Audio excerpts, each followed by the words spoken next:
हाँ जी, चलिए सभी को जय श्री कृष्णा। मैं सभी को अलाउ कर रहा हूँ जय श्री कृष्णा के लिए। एक आज शुभ मुहूर्त में हम ये 5 दिन का आप सभी के लिए वास्तु का फाउंडेशन कोर्स बोल सकते हैं इसको, या वास्तु बेसिकली है क्या, वो करने वाले हैं हम यहाँ पर। और नो डाउट आपकी जितनी भी क्वेरी रहेंगी अपने से रिलेटेड, अपने घर से रिलेटेड, उन दोषों को कैसे सिंपल उपाय कर कर हम ठीक कर सकते हैं। तो ये 5 दिन आप मेरे साथ रहेंगे तो समझ में आएगा वास्तु, एग्जैक्ट वास्तु काम कैसे करता है, वास्तु क्यों पढ़ना चाहिए।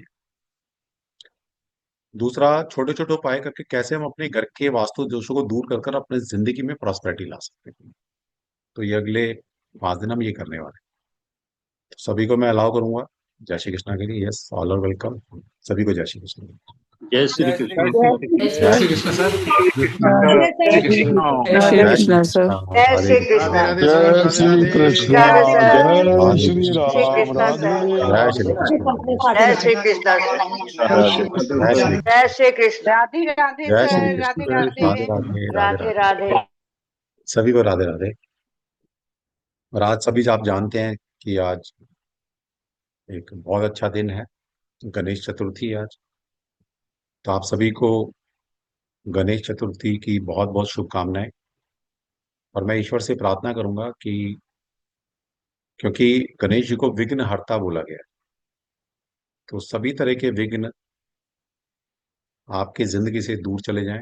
आपके घर के अंदर, आपके बच्चों के अंदर, आपके परिवार के अंदर प्रॉस्पेरिटी आए, और भगवान आपको दीर्घायु दे, आपके बच्चों को दीर्घायु दे, उनको बुद्धि दे।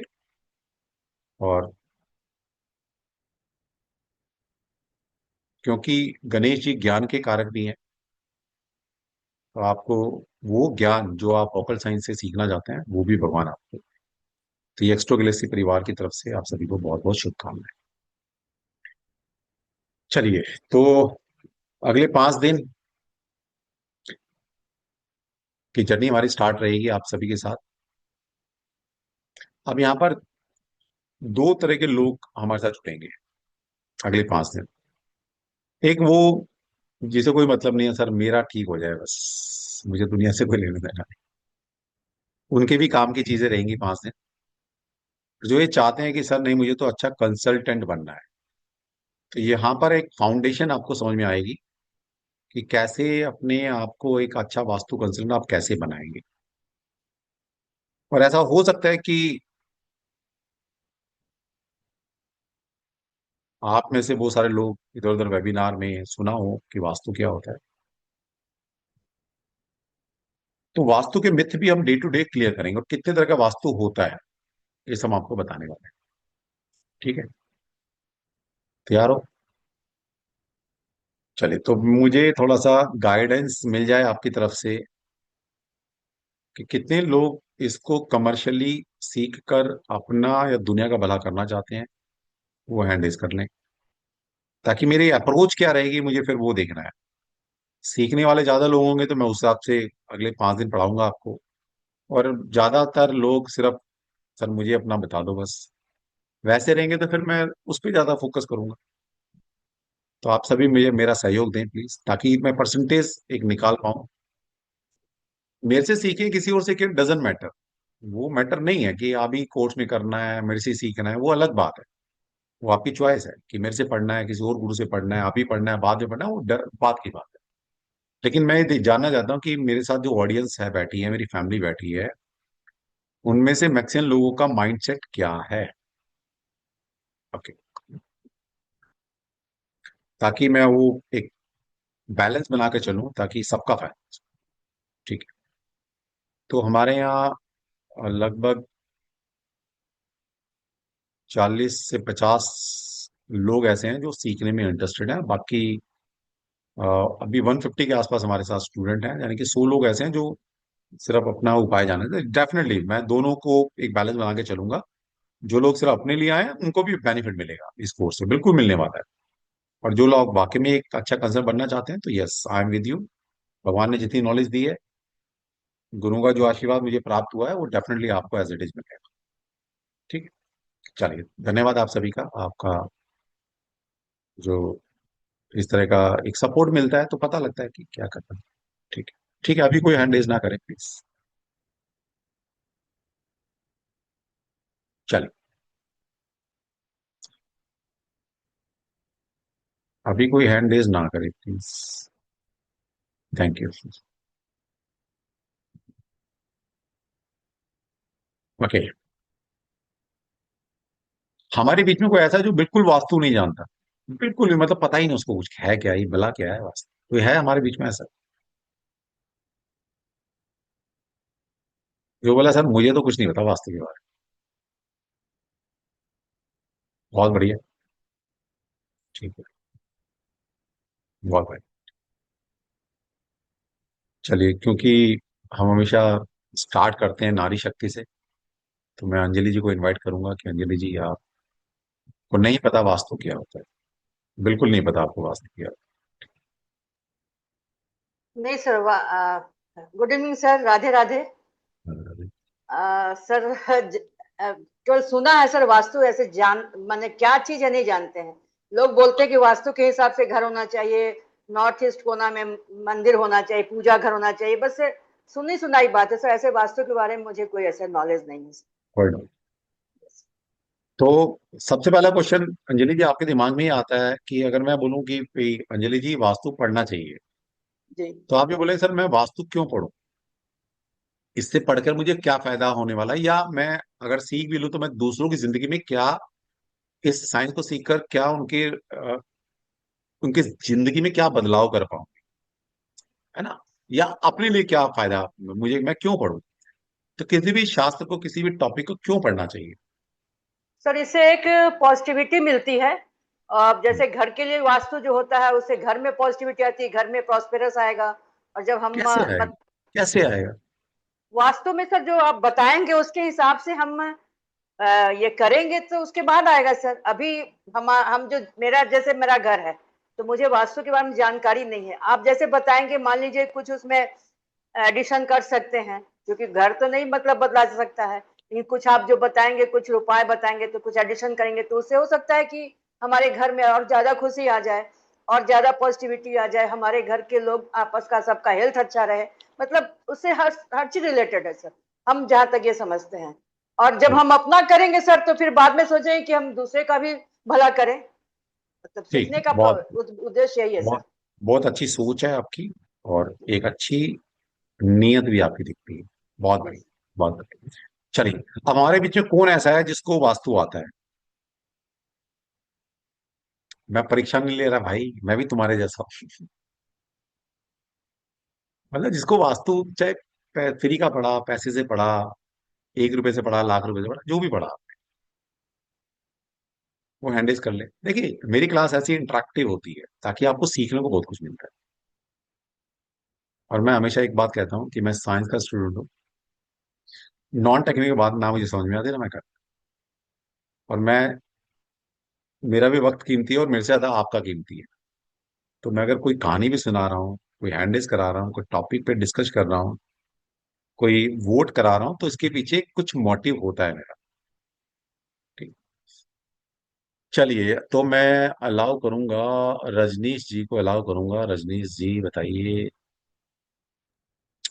वेद जी आपको भी लेता हूँ फिर। हाँ रजनीश जी बताइए। सर ये मैं सिविल इंजीनियर हूँ, थोड़ी बहुत नॉलेज है, थोड़ा और भी लोगों से कुछ पढ़ा है। तो उसमें बहुत क्या बढ़िया। है, बेसिकली जो शरीर में 5 तत्व हैं, हाँ। वही किसी भी चीज का वास्तु है। अगर वो वास्तु अगर आपके वाटर के जगह आपने किचन बना रखी है, तो उसमें प्रॉब्लम्स हैं। उसके कलर से भी है। हेलो। सुन रहा हूँ मैं, बताते बताते रहिए रजनीश जी, बताते रहिए। तो उसी हिसाब से एनर्जीज को बैलेंस करना है बेसिकली वास्तु में। ठीक है, ठीक है। बहुत बढ़िया बताया आपने। क्या हो जाएगा अगर मेरी किचन, मतलब गलत बनी है, मान ली किचन मेरी वाटर लेवल में चली गई, उससे होगा क्या? तो सर सारी आपकी जो अपॉर्चुनिटीज हैं वो खत्म हो जाएंगी आप। कैसे? क्योंकि लॉजिकली। नॉर्थ जोन है वो आपको देता है अपॉर्चुनिटी। किसने बताया? और पढ़ा है थोड़ा बहुत, ज्यादा तो अच्छा है। ज्ञान, मैं गलत नहीं कह रहा, अच्छा बता रहे हो, बहुत अच्छा बता रहे हो आप। ज्यादा ज्ञान नहीं है, नहीं जितना नहीं, ज्ञान। अच्छी बात है, देखिए बहुत बढ़िया बता रहे हो रजनी जी, मजा आ गया सुन के, मजा आ गया। बहुत अच्छा बोला आप, बहुत ही अच्छा बोला। ठीक है, तो थोड़ा सा मैं इसके बारे में डिस्कस करूंगा, जरूर करेंगे। अच्छा, कितने तरह का वास्तु होता है? वास्तु, एक तो एस्ट्रो वास्तु है, हाँ। एक ये जो एनर्जी को बैलेंस करना है वो है, हाँ। और भी होंगे सही सर, कई मैं इतने जानता नहीं। चल, बहुत बढ़िया, मुझे मजा आया रजनी जी बात करके आपसे। क्योंकि देखिए, इंसान से जब बात करते हैं ना, उसकी भाषा, उसके शब्द, उसकी लय, टोन से समझ में आता है कि इंसान कितना प्योर है। रजनी, आपके बारे में एक बात बोलूंगा, बहुत प्योर है, दिल के साफ है। आपके अंदर वो नहीं है, उतना दिखावापन नहीं है बिल्कुल भी। सर आप जैसे हो वैसे ही हो। यस ये और नो, गोविंद ईमानदार से बता देना। ये गोविंद जाने सर। नहीं नहीं, देखिए, जब आपके बारे में मैंने एक बात बोली है तो वो सोच के बोली होगी, आपकी ऑरा देखकर, आपकी शब्दों का यूज जो चयन किया, जिस लय में बोला, जिस टोन में बोला, कुछ तो हम भी नॉलेज रखते हैं सर। नहीं, बिल्कुल। ऐसे ही बने नमस्कार रहिएगा बस, ऐसे ही बने रहिए। ठीक है। जी मैम, बताइए। थोड़ा सा बस, तो ये आपने बिल्कुल सही पहचाना इनको। इतने ज्यादा वो सीधे हैं लोग, इनको बेवकूफ बना जाते हैं। मतलब ये दोस्त फायदा उठा जाते हैं। पार्टनरशिप में 3 बार काम शुरू करवाया और तीनों बार उनका चल गया आगे, और 1 साल बाद इनको साइड पे कर दिया, नो प्रॉफिट नो लॉस दिखा करके। ये देख लीजिए, हमने पहचान लिया, देख लीजिए। तो क्योंकि सही। भगवान ने वो साइकिक एनर्जी दी हुई है कि इंसान जब बोल रहा है, कौन से शब्द यूज कर रहा है, किस फॉर्म में बात कर रहा है, दिल से बोल रहा है, ऊपर बनावटी बोल रहा है, समझ में आया। सर क्या होता है ऐसा है, कि प्रॉफिट हो आज के लॉस, बच्चे, वो हाँ गोविंद के हाथ में है। हर हाल में खुश रहो। हाँ, ये आपकी बड़ी है एक बात, अच्छी सारा कर्जा बहुत था आपका, कोई जो ले गया। बढ़िया। आज मैं जो आपको निष्कर्ष बताने वाला था, हमारे भाई साहब ने आपको शुरुआत में ही बता दिया। बड़ी गहरी बात बोली है, शायद आप लोगों की समझ में अभी ना आए, और कुछ लोग इस बात समझ में आ गई। ठीक है, चलिए, thank you Rajni ji, thank you. है। चलिए, किसी एक से और पूछना था मुझे। गोयल साहब मुझे नजर आ गए हैं, मैंने जिनका नाम लिया था वो तो गायब ही हो गए। वेद जी, आप कहाँ गायब हो गए? मैंने आपका नाम लिया था। चलिए, गोयल साहब से पूछते हैं। गोयल सर साहब को देख के वास्तु हमारी कोरोना की चीजें याद आ जाती हैं हमारी, जब जूम भी चलाने नहीं आता था।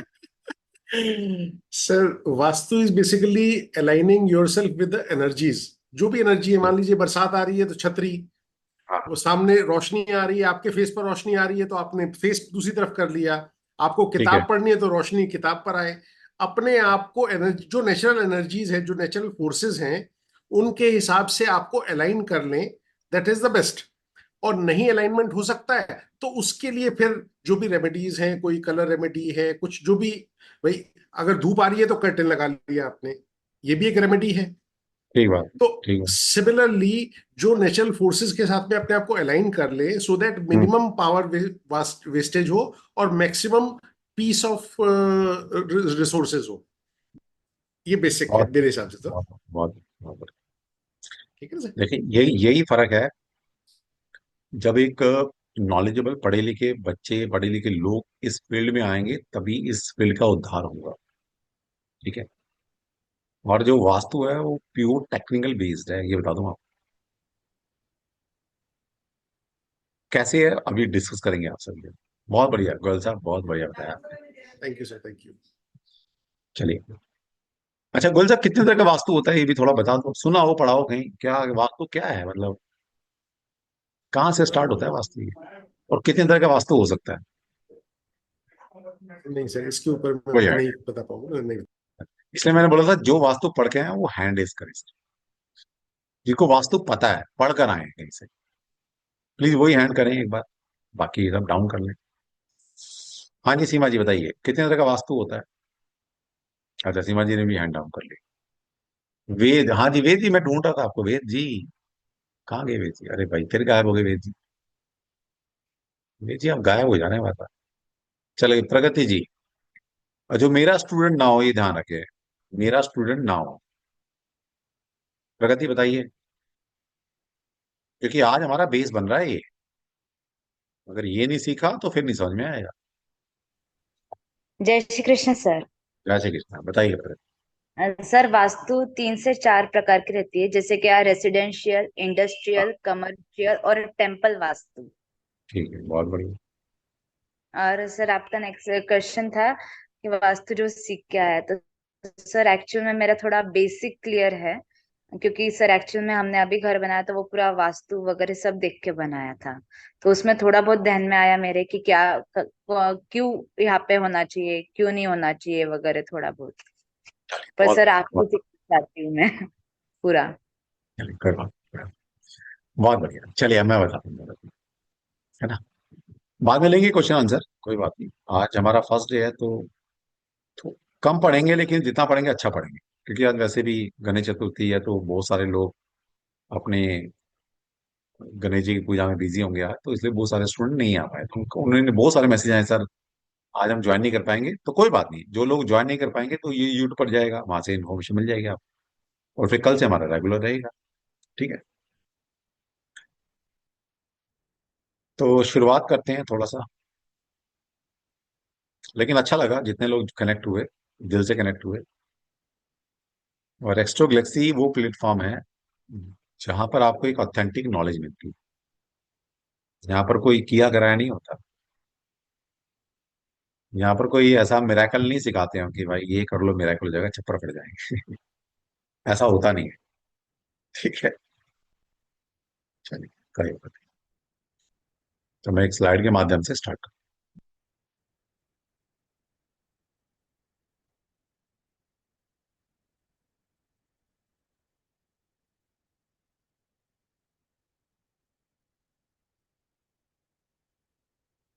चलिए सबसे पहले जी, वास्तु है क्या भाई, कहाँ से आया है ये, क्यों माने हम इसको?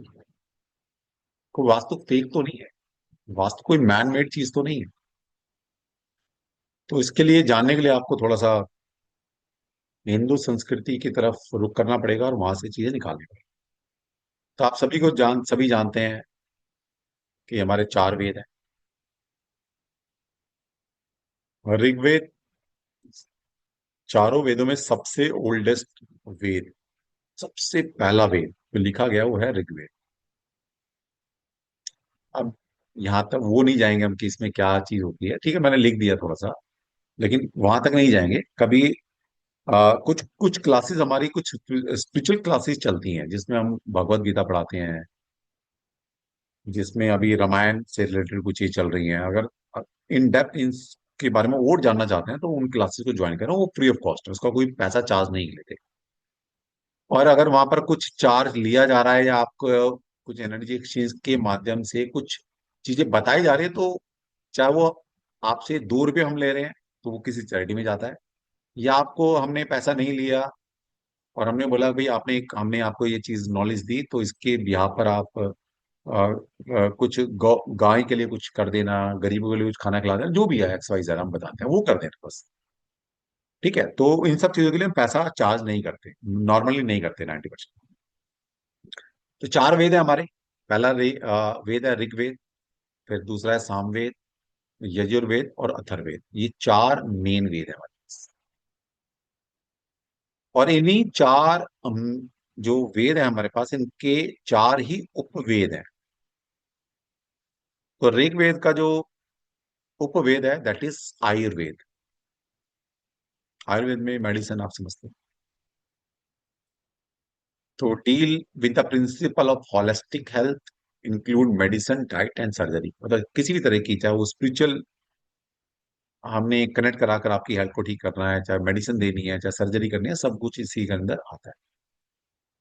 फिर है गंधर्व वेद, जो कि साम वेद का उपवेद है। और गंधर्व वेद का मतलब है म्यूजिक एंड डांस। और म्यूजिक और डांस आज वाला नहीं, क्लासिकल की बात हो रही है। फिर यजुर्वेद का जो उपवेद है दैट इज धनुर्विद्या, धनुर्वेद, जिसके अंदर वॉरफेयर मतलब वेपन से रिलेटेड आपको चीजें सिखाई जाती हैं। और लास्ट है हमारा अथर्ववेद, इसका जो उपवेद है दैट इज शिल्प वेद, जिसको स्थापत्य वेद भी बोलते हैं, स्थापत्य वेद। और स्थापत्य वेद का मतलब है आर्किटेक्चर, और आर्किटेक्चर का आर्किटेक्चर का मतलब है टाउन प्लानिंग, सिटी प्लानिंग, आपका एक सिंपल घर प्लानिंग, मंदिर प्लानिंग, और किसी भी तरह का एक आर्किटेक्चर उसको प्लान करना है, बनाना है, तो उसकी जो स्टडी है वो सारा अथर्ववेद के उपवेद, यानी कि स्थापत्य वेद, जिसको शिल्प वेद भी बोलते हैं या स्थापत्य वेद बोलते हैं, उसमें सिखाया जाता है। अब इतना समझ में आ गया कि ये जो वास्तु है ये ऐसा नहीं है कि आज ही निकल कर आया है, या 50 साल से है, 500 साल से है। ये जब से सृष्टि का निर्माण हुआ है तब से वास्तु एग्जिस्ट कर रहा है। समझ में आया? तो ये भाई हमारी देन नहीं है, ये कोई मैनमेड चीज नहीं है, ये शास्त्र सम्मत है, वेदों में इसका जिक्र है। आगे चलते हैं। टाइप ऑफ वास्तु, कितने तरह का वास्तु होता है? अब जितने मैं जानता हूं मैंने वही लिखे हैं बस, इसके अलावा भी कुछ होते हैं, ऐसा नहीं कि मैं कोई ब्रह्म ज्ञानी नहीं हूं, ये समझ लेना। और ना मैं क्लेम करता है भाई। तो ये कुछ 19-20 तरह के वास्तु हैं जो मैं जानता हूँ। तो इसमें मंदिर वास्तु है, आपका रेजिडेंशियल वास्तु है। अब मंदिर वास्तु में क्या है कि किसी भी स्पिरिचुअल प्लेस का वास्तु कैसे करना। मैं अपना घर बना रहा हूं उसका वास्तु अलग किस्म से होगा, अगर मैं कोई धर्मशाला बना रहा हूं उसका वास्तु अलग किस्म से होगा। मैं अपने रहने के लिए घर बना रहा हूं तो उसका वास्तु अलग तरीके से होगा। मैं एक घर बना रहा हूं जिसमें भगवान आके वास करेंगे, उसका वास्तु अलग तरीके से होगा।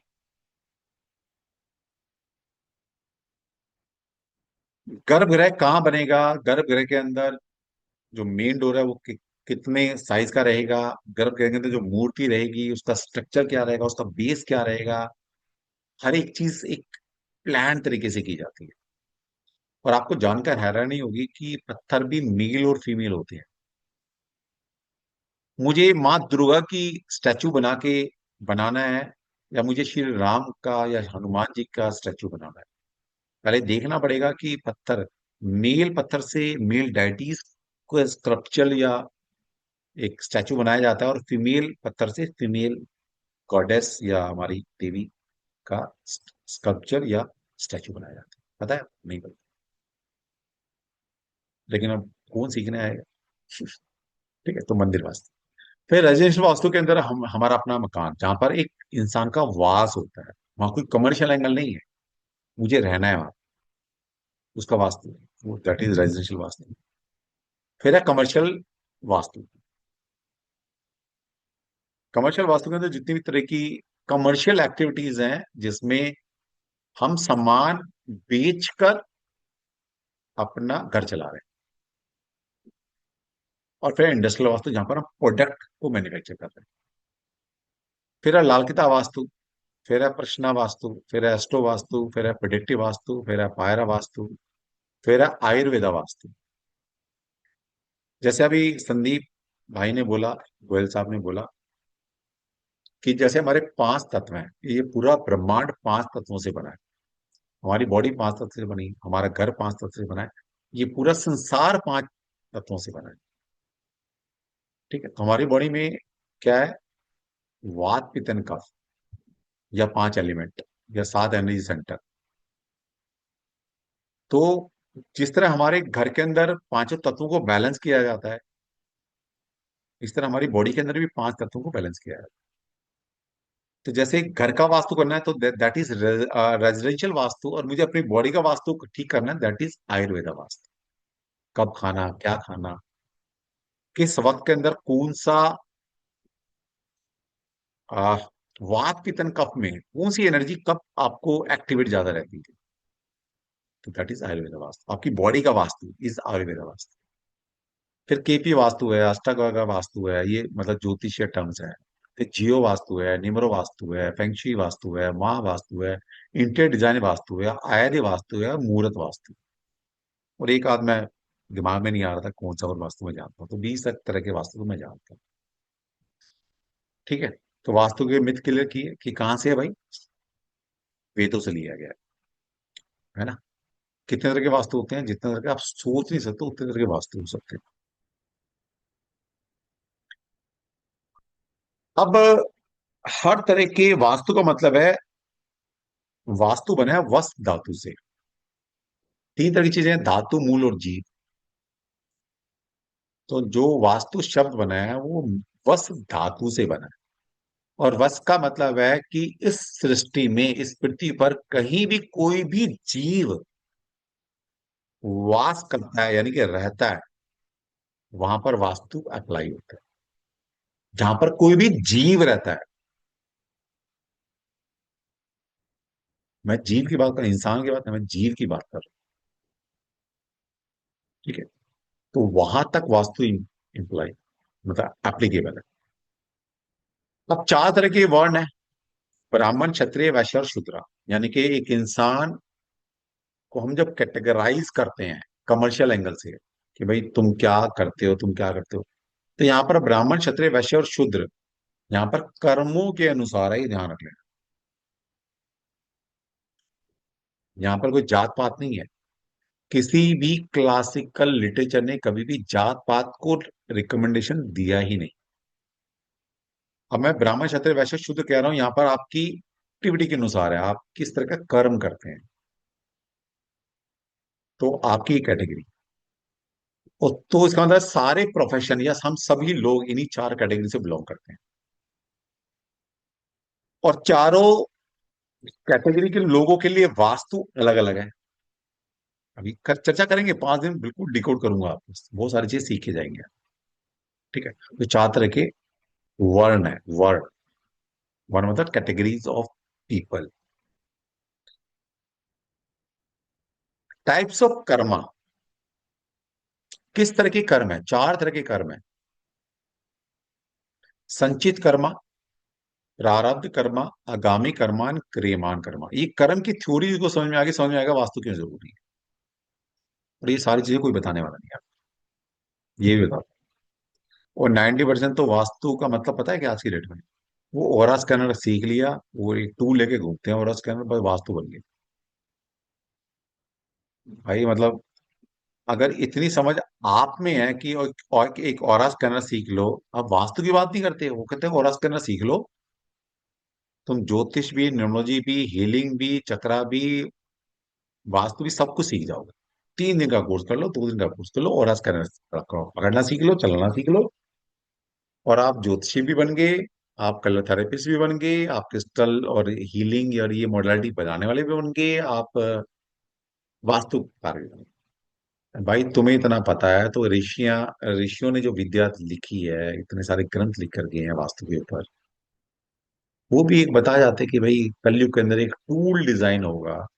इतने ग्रंथ को पढ़ने की जरूरत नहीं है, उस टूल को पढ़ लेना, 2 दिन का कोर्स कर लेना, तुम वास्तुकार बन जाओगे, तुम ज्योतिषाचार्य बन जाओगे, तुम हीलर बन जाओगे, तुम कलर क्रिस्टल जंतरों को देने वाले बन जाओगे। पता नहीं यार तुम लोग किस दुनिया में रहते हो। कोई भी शास्त्र ना इतना आसान नहीं जितना आप समझते हैं, गहराई में उतरना पड़ेगा, कुछ करना है। ठीक। तो टाइप्स ऑफ कर्मा, संचित कर्मा, संचित मतलब जब से हमारी सोल की जर्नी स्टार्ट हुई है और अभी तक, अब मुझे नहीं पता, सच्ची में मुझे नहीं पता भाई मेरी सोल की जर्नी कब से स्टार्ट हुई है। जब से भी स्टार्ट हुई है मेरी सोल की जर्नी, और अभी तक, अभी टाइम है 21:53, 21:54, कुछ सेकंड भी हो गए होंगे। अभी तक मैंने जितने भी कर्म किए हैं, इन ये सारे कर्म मेरे ऐड जाकर होंगे संचित कर्म में। ठीक है। दैट इज संचित कर्म। कुछ भी कर्म, किसी भी जर्नी में मैंने कोई भी कर्म किए हैं, वो सारे कर्म ऐड होते हैं संचित कर्म। संचित, जब से सोल की जर्नी स्टार्ट हुई है, मेरी शरीर की जर्नी बोला, सोल की जर्नी, दैट इज संचित कर्म। फिर प्रारब्ध कर्मा है।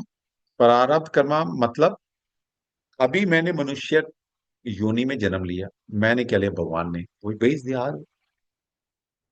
अब इस जन्म में उन संचित कर्मा में से कुछ कर्मा श्री कृष्णा जी डिसाइड करते हैं कि मैं इस जर्नी में उन अपने संचित कर्मा में से क्या अच्छे और बुरे कर्मा का फल इस मानव योनि का जो मैंने जन्म लिया है, मुझे क्या अच्छा या बुरा जो भी मिलेगा, दैट इज प्रारब्ध कर्म। ये प्रारब्ध कर्म कहां से निकले? उन सचित संचित कर्मा से मिले। ठीक है। इतने सारे कर्मा में से भगवान कृष्ण ने चूज किया। अब वो कैसे चूज करता है भाई, मुझे नहीं पता। कृष्णा जी कैसे चूज करता है मुझे नहीं पता। हम कहते हैं ना यार कुछ गलत हो गया, मतलब यार तेरा प्रारब्ध, कुछ कर्म थे कट गए पुराने, बोलते हैं अक्सर। ये प्रारब्ध था भाई, निकल गया, कोई बात नहीं, कोई बात नहीं, आगे प्रारब्ध। फिर है आगामी कर्म। इसको कभी किसी और दिन समझाएंगे, थोड़ा सा क्लू दे रहा हूं। आगामी कर्म, हम आगे फ्यूचर में किस तरह के कर्म करने वाले हैं वो भी कुछ हद तक डिसाइडेड है। मजे की बात, दैट इज आगामी कर्म। और लास्ट है क्रियमान कर्म, जिस पर पूरा वास्तु बेस्ड है। क्रियमान कर्म, क्रियमान कर्म मतलब प्रेजेंट में हम जो भी कर्म कर रहे हैं प्रेजेंट में, दैट इज क्रियमान कर्म। अब मजे की बात समझिए, अगर मैं अपने क्रियमान कर्मों को ठीक कर लेता हूं, लॉजिक समझ लेना ध्यान से, जिंदगी का सार बदल जाएगा अगर ये बात समझ में आए। अगर मैं अपने क्रियमान कर्मा को ठीक कर लेता हूं तो यही क्रियमान कर्म मेरे संचित कर्मा में ऐड होते हैं, और उन्हीं संचित कर्मा से मैं जितनी भी बार जन्म लूंगा, उन्हीं संचित कर्मा से मुझे प्रारब्ध कर्म मिलेंगे। और प्रारब्ध कर्म क्या है कि इस जर्नी में मुझे कैसी कुंडली मिली, कैसे नंबर मिले, और उसी कुंडली के अनुसार मेरे क्रियमान कर्म होने वाले हैं। तो इन शॉर्ट, अगर आपने अपने क्रियमान कर्म को ठीक कर लिया, अच्छे कर्म करने शुरू कर दिए आज से, छोड़ो पिछली जर्नी, पता नहीं अच्छे बुरे क्या कर्म किए, लेकिन आज से अगर आप कहते हैं कि मैं आगे से अच्छे ही कर्म करूंगा, तो ये सारे अच्छे कर्म संचित कर्मा में ऐड होंगे। इन्हीं संचित कर्मा से अगली योनि में हमें बर्थ मिलेगा, क्रिया प्रारब्ध कर्मा मिलेंगे, और इसी प्रारब्ध कर्म से हमारे कुंडली नंबर जो भी आप समझ सकते हैं वो मिलेगा। और यही डिसाइड करता है कि आपके क्रियमान कर्म कैसे होते हैं। एक साइकिल है। मैं संचित कर्मा को कुछ नहीं कर सकता भाई, प्रारब्ध क्या मिलेगा मुझे नहीं पता भाई, कृष्णा ही जाने। लेकिन मुझे इतना पता है, अगर मैंने क्रियमान कर्म को ठीक, हर जन्म में मैंने क्रियमान कर्म को ठीक करना शुरू कर दिया, तो एक दिन ऐसा होगा मेरे संचित कर्मा में सिर्फ पॉजिटिव पॉजिटिव पॉजिटिव रहेगा। और कृष्णा जी मजबूर हो जाएंगे, क्योंकि कृष्णा जी ने आपको जो अगला जन्म देना है वो कहां से देंगे? वो आपके संचित कर्मा से ही आपको फल भोगने या काटने के लिए देते हैं। अब आप हर बार अच्छे क्रियमान कर्म कर कर उस संचित कर्म को अच्छा अच्छा भर देंगे, तो मिलना तो वहीं से ही है आप। तो वहां से क्या मिलेगा? हर जर्नी में आपको अच्छी अच्छी चीजें मिलेंगी। बस यही सारा सार है। अब इस क्रियमान कर्म को कैसे ठीक करें, ये भी अभी समझ समझ में आ जाएगा। लॉजिक समझ लो, जिस दिन लॉजिक समझ में आ गया उस दिन मजा आता है पढ़ने का, सीखने का, जीने का। वरना तो किताबें भरी पड़ी हैं बहुत सारे पॉडकास्ट रील भरे पड़े हैं, या बहुत सारे मेंटोर पढ़ा रहे हैं, पढ़ लो। ये कोई नहीं बताने वाला, रूल कोई नहीं बताने वाला। चार तरह के पुरुषार्थ हैं। एक इंसान इस धरती पर आता है, चार तरह के पुरुषार्थ करता है, कर्मास करता है। धर्म, अर्थ, काम एंड मोक्ष। ठीक है। और आज की डेट में तीन कर्म करने के लिए, धर्म, अर्थ और काम, इन तीन कर्मा को करने के लिए आपको इस संसारिक जीवन में रहकर, एक छत के नीचे, एक क्लोज स्पेस में रहकर ही ये तीनों कर्मा किए जा सकते हैं। बाकी मोक्ष है तो फिर वास्तु की जरूरत नहीं। लेकिन अगर तीन कर्म आपने ढंग से करने हैं, धर्म, अर्थ और काम, तो वहां पर वास्तु की जरूरत पड़ती है। मोक्ष के लिए कोई जरूरत नहीं। ठीक है जी, तो समझ में आया? अभी थोड़ा और समझ में आया। एक इंसान की जिंदगी कैसी जाएगी? हम सबने जन्म लिया। अब आपने कहाँ जन्म लेना, किस वक्त जन्म लेना, किस परिवार में जन्म लेना, क्या कोई डिसाइड करके आया क्या? कोई भी नहीं है। ये किसने डिसाइड किया? ये कृष्णा जी ने डिसाइड किया कि कौन कब पैदा होगा, किस नक्षत्र में पैदा होगा। न्यूमरोलॉजी वाले हैं तो किस डेट में पैदा होगा, सब कुछ उसने डिसाइड किया। तो एक इंसान की जिंदगी, इस जर्नी में हम भोगने आए हैं, काटने आए हैं। मेरे हिसाब से ये किसी किताब, ये किसी लिटरेचर से नहीं है, ये मेरी अपनी खुद की एक समझ है। किसी क्लासिकल लिटरेचर में नहीं लिखा है, ये मेरा अपना है थोड़ा सा। तो मुझे ऐसा लगता है कि इंसान की जिंदगी चार पैरामीटर पर टिकी हुई है। हम सबने जन्म लिया, कि इस जन्म में हमारी, हम भोगने आए, काटने आए, हमारी जिंदगी कैसी रहेगी, फ्यूचर कैसा रहेगा। चार पैरामीटर है: time, dynasty, environment and Karma. ये आपकी लाइफ को डिसाइड करते हैं कि कैसी आपकी जिंदगी, चाहे वो 1 साल की है या 100 साल की है, कैसी रहने वाली। चार पैरामीटर। टाइम का मतलब है ज्योतिष, कि आप किस वक्त पैदा हुए। अगर टेक्निकल भाषा में बोलूं, कि आप किस नक्षत्र में पैदा हुए, और नक्षत्र के भी किस चरण में पैदा हुए। तो जब आप पैदा होते हैं, एक डेट में पैदा होते हैं, एक टाइम में पैदा होते हैं, एक जगह पर पैदा होते हैं, तो इसके हिसाब से आपकी कुंडली बन जाती है। तो क्या टाइम? टाइम इज ज्योतिष, एस्ट्रोलॉजी। ठीक। तो जैसे ही आप पैदा हुए, आप किसी नक्षत्र में पैदा हुए, सब कुछ डिसाइड हो गया कि आपकी कुंडली के अंदर कितने अच्छे बुरे योग बने हुए हैं। और जिस नक्षत्र में पैदा हुए हैं, उस नक्षत्र ने डिसाइड कर दिया कि आपको जीवन में कब क्या मिलने वाला है। कब आपकी शादी होगी, कब बच्चे होंगे, कब दुख आएगा, कब सुख आएगा, कब आप मोक्ष को जाएंगे। Everything is plan, everything everything is destined. हर चीज डेस्टाइंड होगी। दैट इज ज्योतिष। अब ये आपके हाथ में है क्या, कि आपको कब पैदा होना है? किसी को भी नहीं है भाई। छोड़ दो फिर इसको। फिर नेक्स्ट है डायनेस्टी। डायनेस्टी का मतलब है वंश। आप किस वंश में पैदा हुए? क्या कोई डिसाइड करके आया है कि भाई मुझे किस परिवार में पैदा होना है? कोई नहीं आया। हमारे कुछ कर्मा के अनुसार हमें किस वंश में जन्म लेना है, वो ईश्वर डिसाइड करते हैं। तो यस, ऑब्वियसली, मान ली मैं ऐसे टाइम में पैदा होगा जहां पर एक अच्छे योग बने हुए हैं ज्योतिष के। मैं ऐसे नक्षत्र में पैदा हुआ जब मेरी दशा कैलकुलेट की गई, तो वहां पर एक अच्छी दशा। अच्छी दशा का मतलब है, अच्छा भाग्य का मतलब क्या है, कि इंसान को जिस लाइफ के पड़ाव पर जो चीज की जरूरत है, और वो दशा पैटर्न ऐसा सेट हो गया कि आपको वो चीज मिल रही है, तो यू आर भाग्यवान। और ये सब कुछ दशा से, और दशा कहां से निकलती है? नक्षत्र से, कि आप किस नक्षत्र के किस चरण में पैदा हो। तो अगर भगवान की नजर मेरे पे सीधी है, अच्छे वक्त में पैदा हो गया, तो अच्छे कुंडली में योग बने हुए हैं, अच्छी दशा पैटर्न मिल गया, तो जिंदगी में खुशहाली खुशहाली मिल जाएगी भाई, अपने आप मिलती चली जाएगी। तो मेरी लाइफ किसी ने डिसाइड की कि मैं किसी अच्छे नक्षत्र में पैदा होगा, अच्छे टाइम पर पैदा होगा, जहां पर कुंडली के अच्छे योग बने हुए हैं, और मुझे लाइफ का पैटर्न का अच्छा योग मिल गया, अच्छी दशा पैटर्न मिली।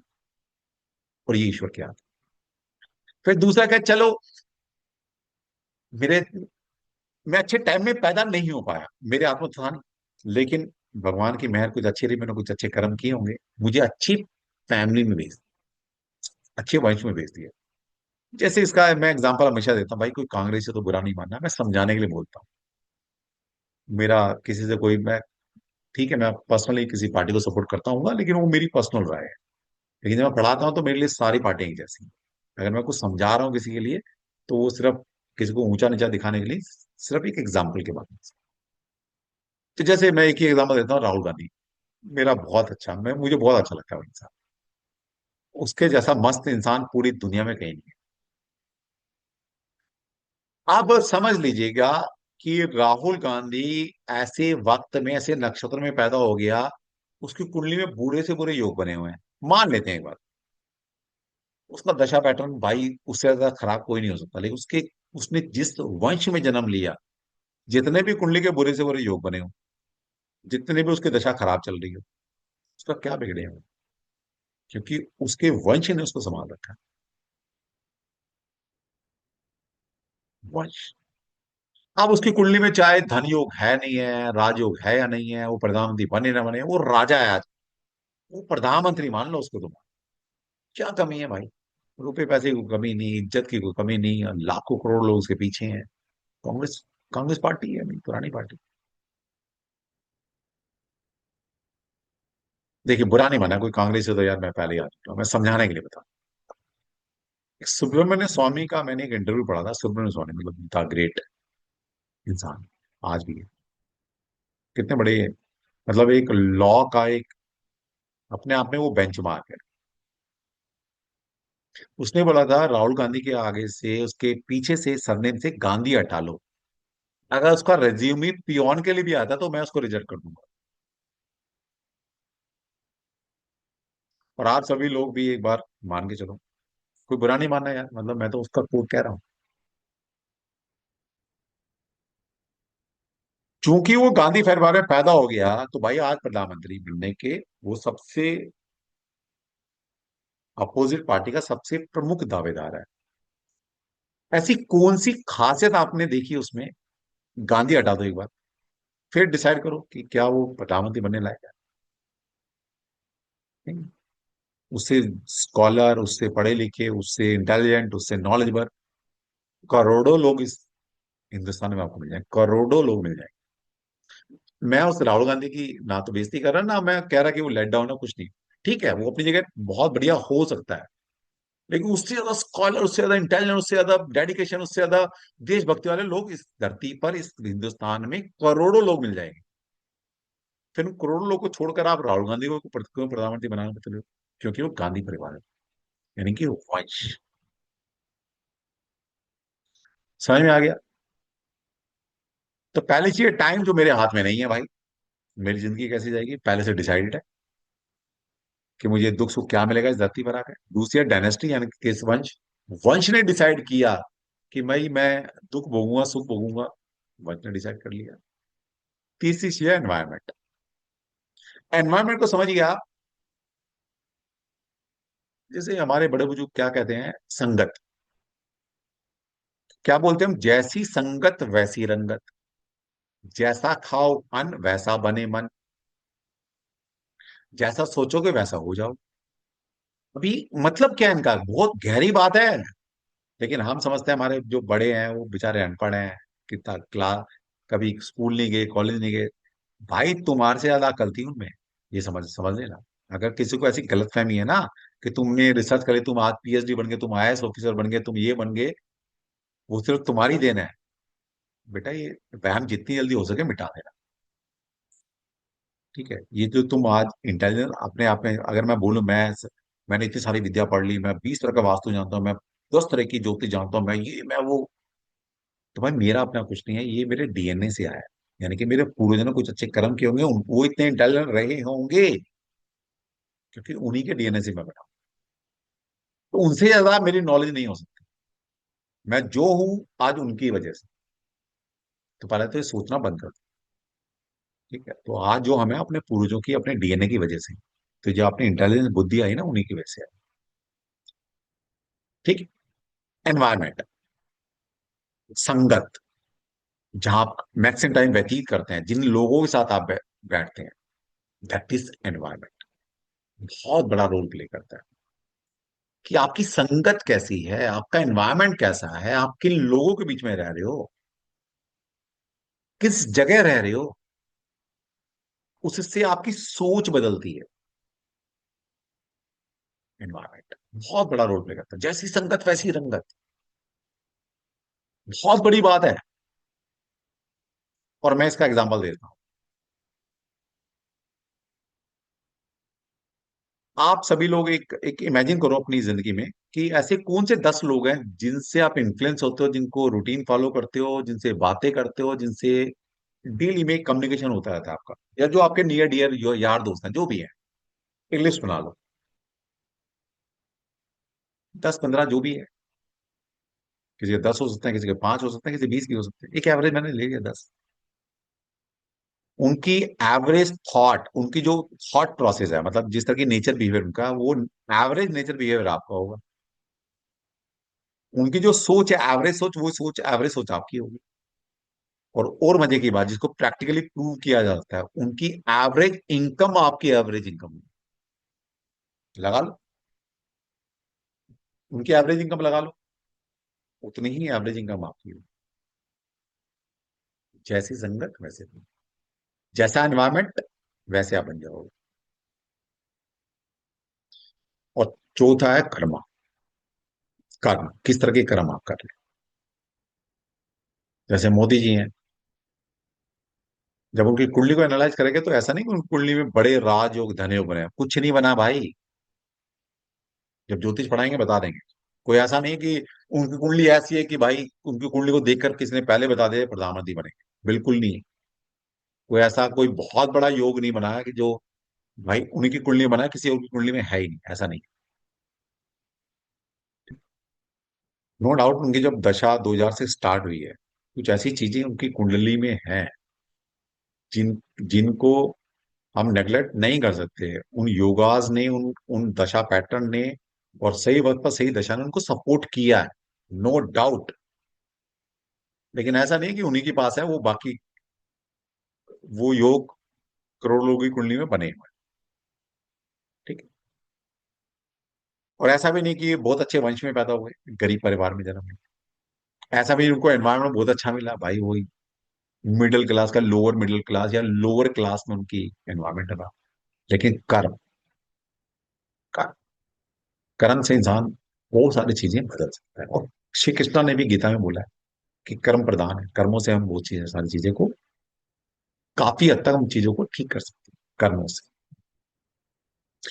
अब मजे की बात समझिए, अब इसके बाद भी हो सकता है कोई आप में से स्कॉलर हो, कोई एक आध चीज और निकाल रहा है, सर ये भी फैक्टर हो सकता है, हो सकता है, मना नहीं करता, लेकिन 4 फैक्टर मेन है। तो इन 4 में से अगर मेरे को डिसाइड करना है तो मैंने एक परसेंटेज दी हुई है कि 30% टाइम, 30% वंश, और 20% एनवायरमेंट, और 20% आपके कर्मास। एक एवरेज, ऊपर नीचे हो सकते हैं, ये मेरी अपनी विचार। आपकी थॉट थोड़ा ऊपर नीचे कर सकते हैं आप, कोई मना ही नहीं है। यहाँ पर अगर हम समझते हैं टाइम एंड डायनेस्टी, क्या ये मेरे हाथ में है कि मैं कब पैदा होऊंगा, किस नक्षत्र में भी पैदा होना, मेरे हाथ में ही नहीं। मुझे किस वंश में जन्म मिलेगा, मेरे हाथ में नहीं है। इसका मतलब है 60% मेरी जिंदगी कैसी रहेगी इस योनि में, मेरे मेरे हाथ में ही नहीं। ये ऑलरेडी डिसाइडेड है डिवाइन के थ्रू। अब बचा 40%। उस 40% में 20% एनवायरमेंट है, 20% कर्मास है। और मजे की बात है, ये 20% कर्मा डिपेंड करते हैं किस तरह का एनवायरमेंट आपको मिला है। क्योंकि एक अच्छे एनवायरमेंट में रहकर, एक अच्छी संगत में रहकर, एक अच्छे लोगों के बीच में रहकर ही एक आप अच्छे कर्मा कर सकते हो। इसका मतलब है कर्मा जो है वो एनवायरमेंट बेस्ड है, और एनवायरमेंट का सीधा संबंध वास्तु से है। एनवायरमेंट मतलब वास्तु। इसका मतलब इन शॉर्ट अगर हम बोले कि भाई 60% तो ऑलरेडी डिसाइडेड है, उसमें कोई भी कुछ नहीं कर सकता भाई, वो पहले से प्लान है, हर चीज डेस्टाइन्ड है आपकी। 40% आपके हाथ में है। उस 40 में भी वास्तु डिसाइड करेगा कि आपके कर्मा कैसे रहेंगे। इसका मतलब सही वास्तु में अगर रहेंगे तो सही कर्म करेंगे, और जब सही कर्म करने शुरू करते हैं, कर्म का मतलब है क्रियमान कर्म, और जब हमारे क्रियमान कर्म ठीक होते चले जाएंगे तो इस क्रियमान कर्म हमारे संचित कर्मों में ऐड होंगे, और इन संचित कर्मा से हमारा प्रारब्ध कर्म मिलेगा। मतलब आप किसी भी योनि में जन्म लेंगे, हमें वो चीजें मिलने वाली हैं। और उस प्रारब्ध कर्म में अगर अच्छे कर्म कर कर हम, संचित में अच्छे कर्म है, उससे हमारी जिंदगी अच्छी मिली है, अच्छे योग मिले हैं। जब ऐसा कुंडली मिलेगी तो हम अच्छे कर्म करेंगे, और फिर उसी अच्छे कर्म से फिर संचित कर्म जनरेट होंगे, और ये साइकिल चलता रहेगा। इसका मतलब वास्तु का बहुत बड़ा रोल है आपकी जिंदगी में, कि किस तरह के आप कर्म करेंगे और अपने संचित कर्मों को कैसे हम पॉजिटिव में कन्वर्ट कर सकते हैं। समझ में आया थोड़ा सा? तो वास्तु क्यों पढ़ना? इसलिए पढ़ना कि हम अपना एनवायरमेंट ठीक कर रहे हैं। अच्छे वास्तु में रहेंगे, अच्छी सोच रहेगी, अच्छे कर्म रहेंगे, और अच्छे कर्म रहेंगे तो संचित कर्म ऐड होते रहेंगे, और कहीं ना कहीं समाज सोसाइटी का भला करते रहेंगे। That is the main purpose to learn vastu. ठीक है, चलिए इससे पहले कुछ आगे बढ़े तो एक आध क्वेश्चन ले लेते हैं, कुछ आगे बढ़ते हैं। आज भूमिका बना रहा हूं मैं।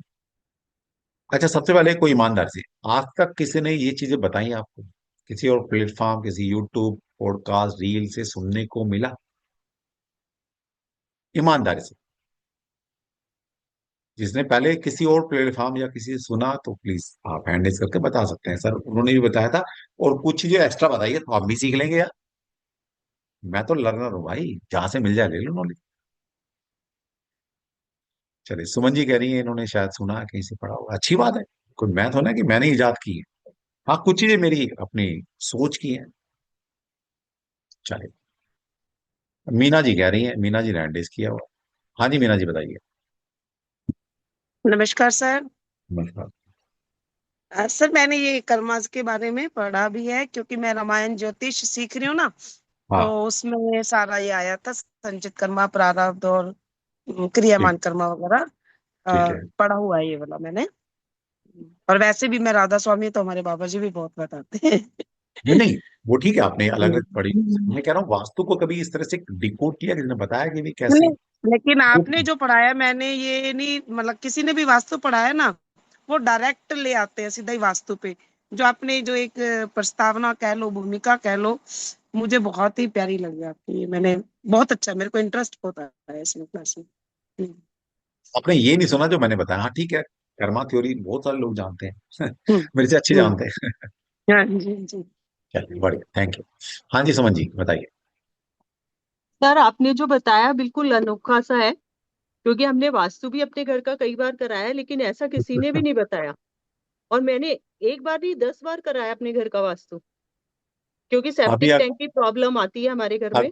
अगले ये 5 दिन, अगले 5 दिन जो मैं सिखाऊंगा उसमें से 90% चीजें आप लोगों को पता ही नहीं होंगी, सर वो आपने बिल्कुल सुनी नया है, नहीं होगी सब सच में चीजें। बिल्कुल नया है।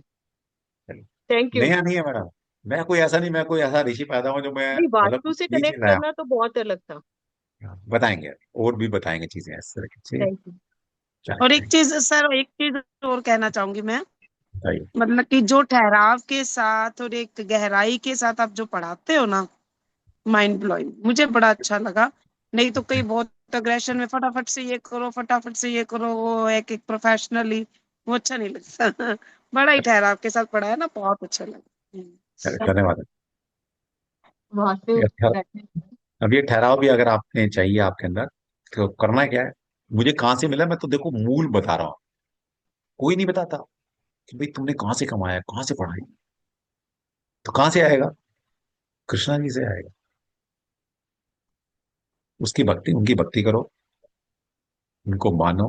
कृष्णा का मतलब अच्छा, पहले को तो भाई कृष्णा का मतलब कृष्णा नहीं है। आप जिस भी डिवाइन पे बिलीव रखते हैं, आप माँ वैष्णो देवी को मानते हैं, आप दुर्गा को मानते हैं, आप लक्ष्मी को मानते हैं, आप हनुमान जी की पूजा करते हैं, आप किसी भी मतलब सोर्स ऑफ एनर्जी एक ही है, हम उसको अलग अलग नाम से जानते हैं बस। मैं कृष्णा को मानता हूं तो ठीक है, मैं कृष्णा बोलता हूँ। तुम अगर हनुमान जी की पूजा करते हो तो बात वही है, हर जगह कृष्णा ही है, किसी को मान लो। ठीक है। तो एक दो बच्चे आते हैं कि सर मैं तो माता की भक्त हूँ, तो सर मैं उनको छोड़कर के मैं कृष्णा जी को मानना शुरू करूं? मैं कह ऐसा नहीं है, एक ही बात है, सोर्स ऑफ एनर्जी एक ही है। चाहे माता को मानो या कृष्णा जी को मानो या किसी को मानो, या शिव शंकर को मानो, राम जी को मानो, किसी को मानो। ठीक है, चलिए। हाँ जी, सत्यनारायण गुप्ता जी, इनकी भी सुन लेते हैं भाई, फिर आगे चलते हैं। सत्यनारायण जी बताइए। अच्छा लगा सर, बहुत ज्यादा, अच्छा, अरे यार। बहुत ज्यादा। मैंने 5-6 कोर्स अटेंड किए हैं इसी टाइप के, अच्छा। लेकिन जो प्योरिटी आप में दिख रही है, जो चीज आप बता रहे हैं, this is very new. I never came to know such type of, readings. And बहुत really, it is something very good for us, all of us rather, कि मैं आज आपको मेंटर और गुरु मान रहा हूँ. I am though 70 years old. I have occult, interest, science student like you. I did MSc and PhD. But really, आपका जो तरीका है, जो पैशन है आपका सिखाने का, वो बहुत अच्छा लग रहा है. एंड आई होप कि हम इससे बिल्कुल लाभान्वित होंगे. No no doubt. बिल्कुल. कुछ ना कुछ ये अदरवाइज ऐसी लोग बात क्या है, प्रोफेशनली चले जाते हैं, फिर ultimately at the end of the day वो फिर सब गड़बड़ होता है. सामान का मैं एट द आपसे लास्ट उनका एक मोटिव क्या चीज है? और सामान कहूंगा. बेचना है मेरा आपको. मेरा उनको सामान नंबर आ बेचना गया सर, इसलिए मैं है. आपको एक चीज और कहूंगा. हाँ. मैं थोड़ी इस समय बहुत ज्यादा वास्तु से पीड़ित हूँ, तकलीफ में हूँ. मुझे एक हाँ. नंबर आप दे दीजिए, मैं आपसे कंसल्ट करना चाहता हूँ. दरअसल बात ये कोई बात नहीं सर, पहले अभी 5 दिन हमारे साथ बिताइए और 5 कुछ दिन अच्छी चीजें में सीखिए. बिल्कुल बिल्कुल 5 दिन आपके साथ हूँ सर. कुछ अच्छी मैं कल चीज तक तो सीखेंगे. बाहर था. हाँ जी, हाँ हाँ. जी, हाँ ठीक. Thank you very much hello. Sir. Hello. आ मेरा रहा हूँ. नंबर ये नए गुरु जी आए हैं. अच्छा. मुझे अगर आप 1 मिनट इजाजत दें तो मुझे 1 मिनट का काम है. मैं नीचे वाले फ्लोर से फोन आया है बाइक का. 1 मिनट दीजिए, है ना? मैं अभी आया, बस अभी.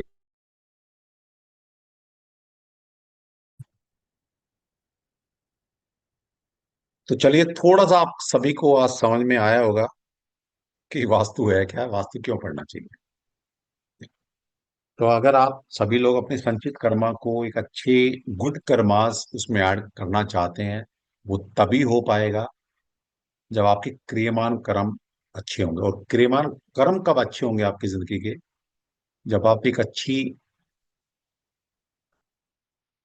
एनर्जी के साथ अपना जीवन जी रहे हैं.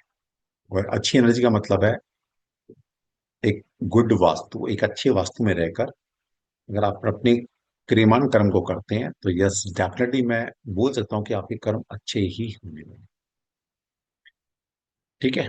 तो आज वैसे तो इतना ही पढ़ा था, लेकिन एक टॉपिक और पढ़ाऊंगा जो कि हमारा बेस रहेगा, जो आने वाली चीजें हम सीखने वाले हैं. तो फटाफट फटाफट इसको समझ लेना. और ये रिकॉर्डिंग मैं यूट्यूब पर डाल दूंगा. किसी को अभी समझ ना आए, कुछ चीजें मैं याद करने के लिए दूंगा, तो यूट्यूब पर जाकर दोबारा उस वीडियो को देख लें, अपने डायग्राम खुद बना लें.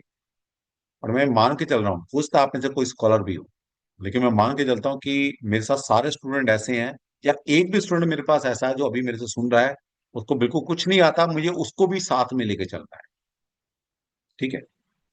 तो सबसे पहले जानते हैं कि हमारे पास जो दिशाएं हैं,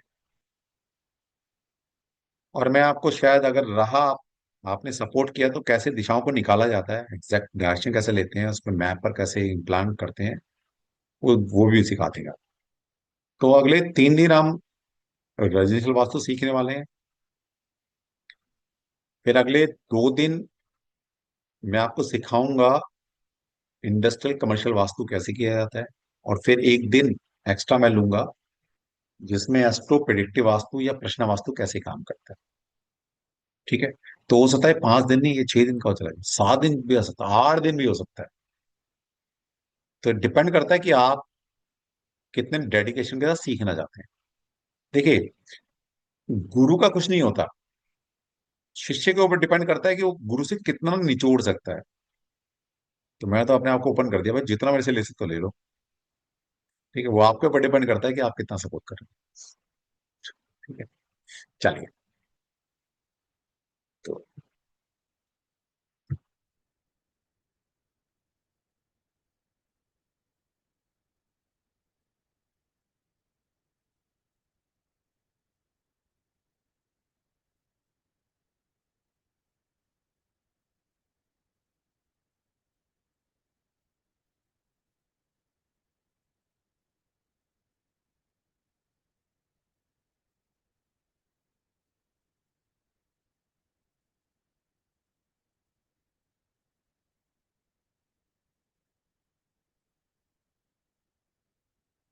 1 मिनट रुकिए, बस मैं स्लाइड निकाल लूँ अपनी.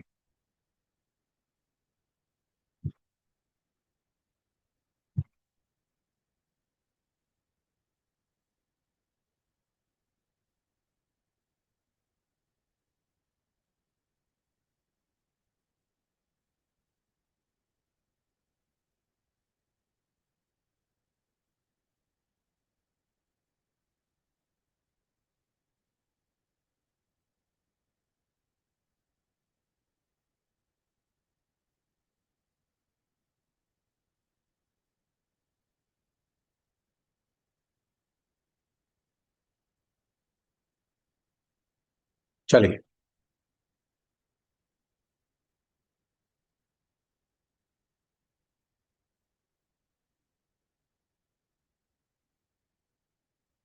तो एक स्लाइड आप सभी के सामने आपको नजर आ रही होगी।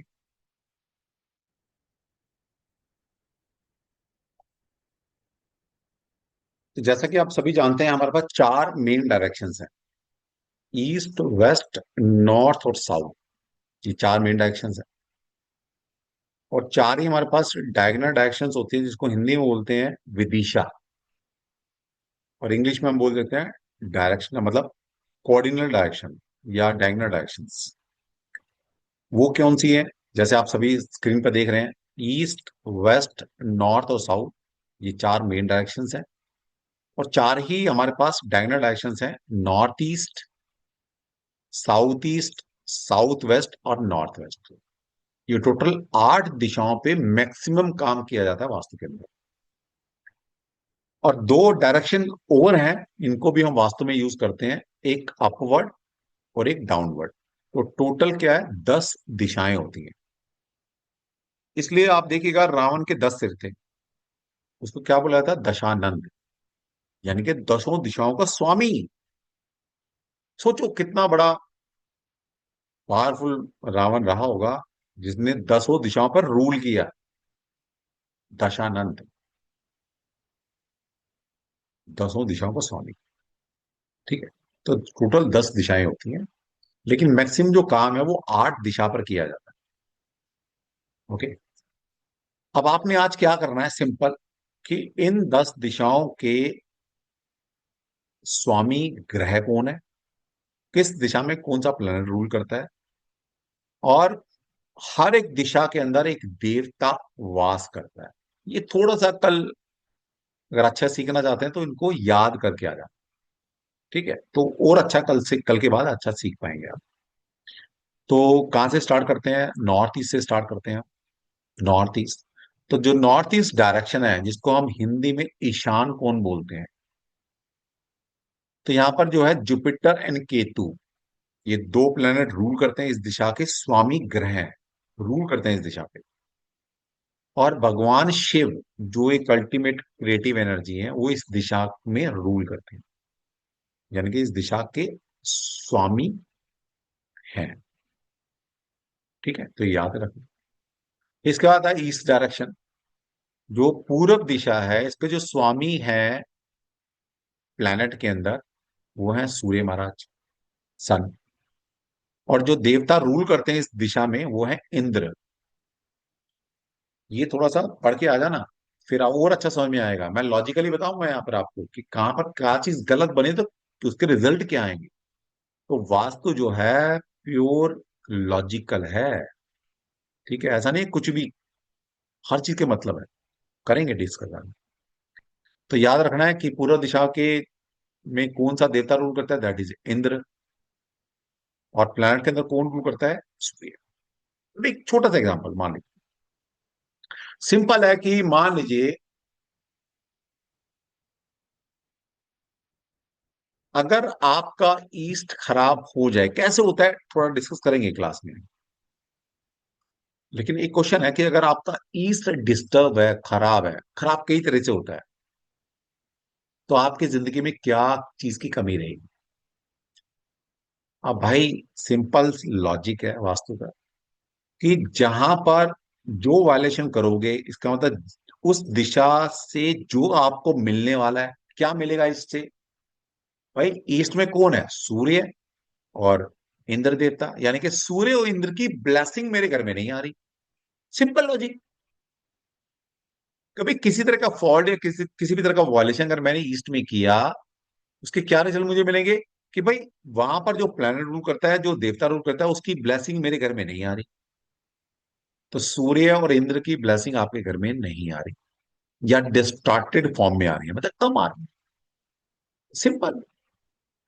अब अगर सूर्य इंद्र को आप जानते हैं, तो समझ में आप आंख बंद करके बता दोगे कि भाई तेरी लाइफ के अंदर ये प्रॉब्लम है। सिंपल।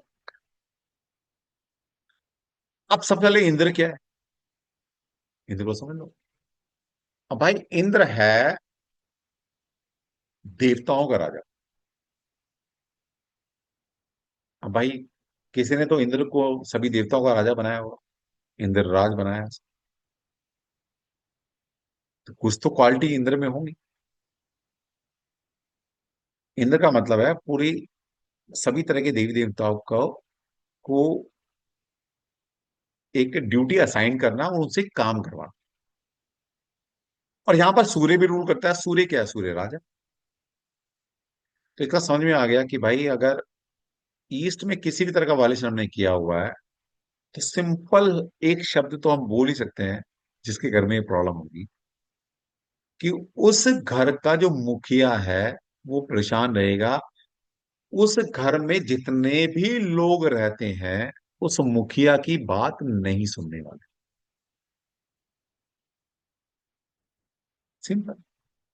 यानी कि आपके अंदर वो क्वालिटी कब आएगी कि अपने घर के अंदर आप एक मुखिया हैं और पूरे घर को कंट्रोल कर रहे हैं, पूरे घर में आपकी हुक्म चल रही है, सब घर को मैनेज कर पा रहे हैं। कब आएगी? वो तब आएगी जब सूर्य और इंद्र की एनर्जी आपके घर में आएगी,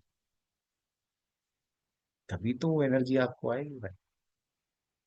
और इंद्र क्या है? इंद्र का सिंहासन देखो, इंद्र का देखा है कभी? इंद्र का पिक्चर में दिखाया जाता है या पढ़ा हो भाई? सारा वैभव इंद्र की सभा में होता है। इंद्र मतलब प्रॉस्पेरिटी, ओवरऑल ओवरऑल प्रॉस्पेरिटी। कौन सी? मटेरियल वर्ल्ड की प्रॉस्पेरिटी। ध्यान से समझ में आता है कि अगर ईस्ट खराब हो गया तो इंद्र वाली प्रॉस्पेरिटी गई आपके घर से। सिंपल। बहुत सिंपल चीजें हैं, समझना पड़ेगा। ठीक है, तो इस तरह की चीजें आगे डिकोड करेंगे। और फिर है साउथ ईस्ट। साउथ ईस्ट जो डायरेक्शन है, यहाँ पर जो प्लेनेट रूल करता है दैट इज वीनस, शुक्र ग्रह। और जो देवता है वो है अग्नि देवता। अग्नि देवता बहुत गहरे मीनिंग है, आगे डिस्कस करेंगे, लेकिन अभी याद कर लो सिर्फ। साउथ में क्या है? साउथ में जो प्लेनेट है that is Mars, Mangal rule करता है साउथ में। और देवता कौन से? यम देवता। अब आप जैसे एक आम एक परसेप्शन बना हुआ है, south direction is the best, worst direction पूरी है भाई, साउथ साउथ साउथ साउथ। पहले बात तो दिमाग से निकाल दो, कोई भी दिशा बुरी नहीं है, हर दिशा का एक इंपॉर्टेंस है। ठीक है, किस कंटेस्ट में आप बोल रहे हो वो डिसाइड करता है कि वो वर्स्ट है बेस्ट है। तो यहाँ पर मंगल और यम यूज रूल करते हैं। फिर है south west. South west direction के अंदर जो राहु देवता है वो रूल करते हैं। और जो प्लैनेट है दैट इज राहु, एंड जो देवता है दैट इज निरुति। और इस दिशा का नाम हिंदी इंग्लिश में तो साउथ वेस्ट डायरेक्शन बोलते हैं, हिंदी में इसको नैऋत्य दिशा बोलते हैं। निरीति की दिशा, निरीति। डिकोड करेंगे इसको आगे। फिर वेस्ट डायरेक्शन जो है, शनि महाराज रूल करते हैं यहाँ पर प्लैनेट में, और वरुण देवता रूल करते हैं। नॉर्थ वेस्ट डायरेक्शन के अंदर जो प्लैनेट रूल करता है दैट इज चंद्रमा, मून। और यहाँ पर जो देवता रूल करते हैं दैट इज वायु देवता, air element. North direction last direction हमारी, जिसमें प्लैनेट रूल करते हैं दैट इज मरकरी, बुध ग्रह। और इस दिशा के जो देवता है दैट इज कुबेर महाराज।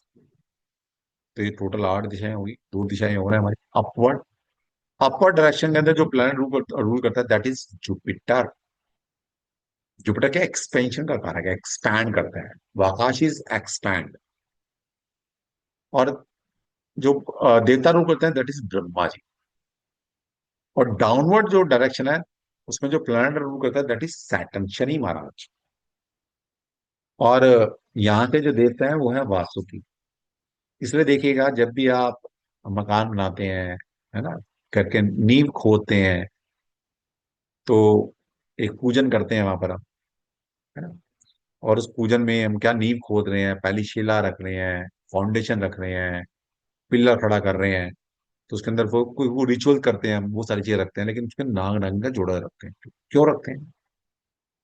क्योंकि जैसे ही आप एक अर्थ लेवल से नीचे जाएंगे तो वहां पर क्या, वासुकी देवता रूल करते हैं। और आपने क्या किया, वासुकी देवता की जगह को लिया। अब लिया तो उनसे ब्लेसिंग लेनी पड़ेगी ना, कि भाई मैं आपकी जगह पे आ रहा हूँ, मैं आपका कुछ जगह ले रहा हूँ, तो प्लीज थोड़ा सा मुझे जगह दो, जरा मुझे फाउंडेशन बनानी है। तो क्या सिंबॉलिकली उनकी पूजा कर रहे हैं, उनको जगह दे रहे हैं, भाई आप भी यहीं रहोगे और मेरी फाउंडेशन रखे रहने। इसलिए नाग नागिन जोड़ा जोड़ा। ठीक, वास्तु। तो शनि महाराज क्या नीचे, धरती के नीचे जितना है वो शनि महाराज का रूल है। तो 10 दिशाएं। तो इनके देवता, इनके प्लैनेट को याद करके आना। ठीक है, चलिए, क्योंकि आज गणेश चतुर्थी तो थोड़ा मैंने छोटे में रखा है इसको, आज सेशन यही रखेंगे, इतना ही रखेंगे, और कल से फिर हमारा फुल फ्लैश चलने वाला है और रात को लेट तक बैठने वाला है। ठीक है जी, चलिए कल मिलते हैं। जय श्री कृष्ण। एंजॉय करो यार, आज गणेश चतुर्थी है, एंजॉय करो इसको। ठीक है, चलिए, तो आज का सेशन अच्छा लगा तो एनर्जी एक्सचेंज क्या देंगे? सिर्फ जय श्री कृष्ण। तुम्हारा ही भला, मेरा ही भला। तुम्हारा बोल के होगा, मेरा मेरा सुन के होगा। और क्या। ठीक है, और यहाँ पर मैं आपको बहुत ही लॉजिकल बताने वाला हूँ, वास्तु ना मिथ नहीं है। एक एक चीज बताने वाला हूँ, लॉजिक के साथ बताने वाला हूँ कि भाई अगर फायर एलिमेंट मतलब किचन आपने अगर वाटर एलिमेंट की जोन में बना ली तो क्या होगा, और पानी का काम अगर आपने फायर एलिमेंट में किया तो क्या होने वाला है।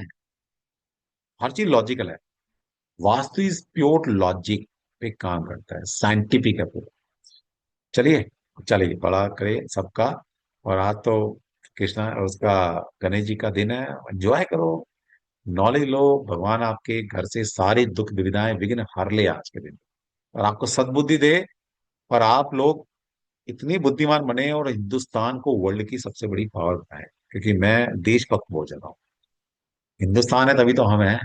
तो हमें हिंदुस्तान को आज अमेरिका से आगे लेके जाना है, बस ये मिशन मैंने भी आज ले लिया है। ठीक है, अमेरिका बड़ा चौड़ा हो रहा है ना, टैरिफ लगा लगा ले बेटा तुम। क्योंकि यहाँ पर ये देव भूमि है, यहाँ पर स्पेशल ब्लेसिंग है डिवाइन की। ठीक है, तो अगर आप इंडिया में पैदा हुए ना तो कुछ अच्छे कर्म किए थे, इसलिए हिंदुस्तान में पैदा, ये समझ लेना। और उसके बाद आप ऑक्युलट साइंस भी सीख रहे हो, और ज्यादा ब्लेस्ड हो।